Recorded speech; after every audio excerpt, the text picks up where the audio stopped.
My You Had to Be There moment was the premiere of High School Musical 2 on Disney Channel. You can make an entire video essay on how Disney marketed High School Musical 2, like it was pushed everywhere. Like you could not escape it, especially if you're on TV or if you were watching Disney Channel. They're like, hey, High School Musical 2 is coming. High School Musical 2 is coming. And while I did like High School Musical 1 and I love High School Musical 2 as a movie, that's kind of not what I wanted to talk about.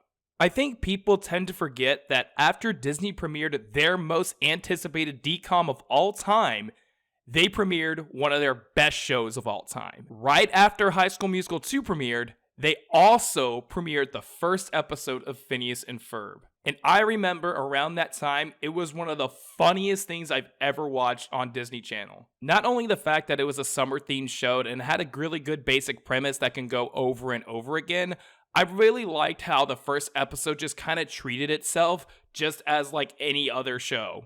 For example, when the first time Perry puts on his hat and then he goes and becomes a super spy or like he's an undercover spy, that was like a big reveal, but the show treated it like it was normal, and which it was. However, the absurdity of it and the fact that like all of this was set up without even explaining it and it was there was just the funniest thing to me.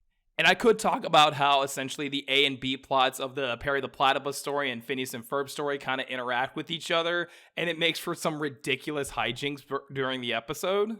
But after that premiered, I remember talking to everyone, just asking them, did they watch Phineas and Ferb? Did you watch the thing that came on after High School Musical? Like, I think it was probably one of the smartest things Disney's ever done, and it made Dan Povenmire essentially have a job at Disney for 20 years that's still ongoing.